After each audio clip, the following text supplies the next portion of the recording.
សម្រាប់បងថ្ងៃឡើងអត់ដឹងធ្វើអីញ៉ាំមែនអត់ឥឡូវមកមើលមុខនេះបានធ្វើឲ្យធានាថាឆ្ងាញ់មែនតើហ្មងក្មេងៗក៏ចូលចិត្តចាស់ក៏ចូលចិត្តដែរថ្ងៃនេះខ្ញុំមកបំពងត្រាវហើយត្រាវរបស់យើងខ្ញុំយកមកមើមចំណែកការ៉ុតវិញយើងយកមកមើមដូចគ្នាហើយខ្ញុំមានបន្ថែមជាមួយនឹងពោតលឿងពោតបងប្អូនចង់អត់ដាក់ក៏បានដែរប៉ុន្តែពីខ្ញុំទៅដាក់គឺឆ្ងាញ់លេខ1ហ្មង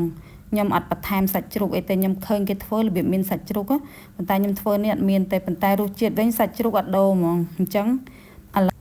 ហើយបន្តមកទៀតយើងចាប់ផ្ដើមមកលាយម្សៅវិញម្ដងសម្រាប់ម្សៅខ្ញុំជ្រើសរើសយកម្សៅបំពងអានេះមកកញ្ចប់ខ្ញុំដាក់ពាក់កណ្ដាលសិនតែបើសិនជារៀងស្ទើរយើងបន្ថែមតិចទៀតបានសម្រាប់ទឹកវិញយើងលៃលោកតាមហ្នឹងទៅបើម្សៅច្រើនយើងដាក់ច្រើនតាមហ្នឹងទៅហើយបន្តមកទៀតយើងវាយម្សៅហ្នឹងឲ្យវារាងចូលគ្នាមកសម្រាប់គ្រឿងក្រៅអីខ្ញុំអត់បន្ថែមទេដោយសារយើងយកទៅជ្រលក់ជាមួយទឹកត្រីកោះកុងទៀតអញ្ចឹងខ្ញុំអត់មានយករសជាតិអីទៅយើងដាក់សាបមែនតែនហ្មងក្នុងម្សៅហ្នឹងក៏វាមានជាតិខ្លះដែរហើយពងមាន់2គ្រាប់បន្ទាប់ពីដាក់ពងមាន់ហើយយើងកូរឲ្យចូលសព្វម្សៅហ្នឹងណាកូរឲ្យរៀងយូរតិចមកវាសព្វម្សៅហ្នឹងហើយបន្តមកចាក់ពោតចូលពោតនេះខ្ញុំអត់ស្ងោរអីណាអានេះពោតឆាវទេប៉ុន្តែដាក់ទៅវាឆ្អិនដូចគ្នាហ្នឹងដាក់ឆាវចឹងក៏បានដែរ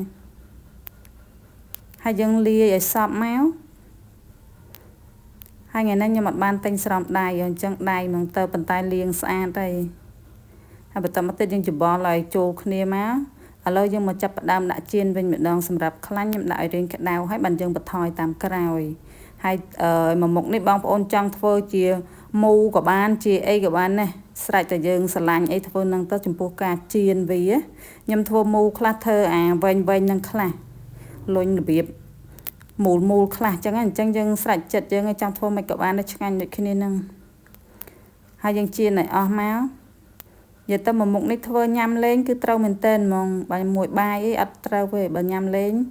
ហើយមានជុំគ្នាអីមកគឺត្រូវជាតិមែនតើហ្មងហើយឥឡូវយើងដាក់ចៀនឲ្យអស់មកក្មេងៗចូលចិត្តមែនតើមួយមុខនេះមិនថាក្មេងថាចាស់និយាយទៅធ្វើមកគឺត្រូវចិត្តទាំងអស់គ្នាហ្មងតែខ្ញុំធ្វើឲ្យគឺអស់លីងហ្មងអត់មានបានដល់ថ្ងៃទេតាមផ្លែដាក់មកឆ្អិនភ្លាមអស់ភ្លាមហ្មងហើយតែប៉ុណ្្នឹងយើងស្រង់មកនេះអញ្ចឹងបើបងប្អូនមានរបៀបថាទឹកត្រីរបៀបផ្អែមអីក៏បានដែរប៉ុន្តែខ្ញុំទឹកត្រីកោះកុងបុកសល់នៅក្នុងទូអញ្ចឹងជ្រលក់មួយទឹកត្រីកោះកុងហ្មងទៅ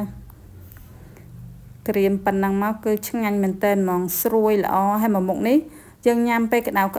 ពេលត្រជាក់គឺអត់ឆ្ងាញ់ទេបើបងប្អូនចង់ទុកអាចយកទៅក្តៅបានតែខាងនេះអត់បានទុកទេអស់មុនក្តៅនឹងទៀត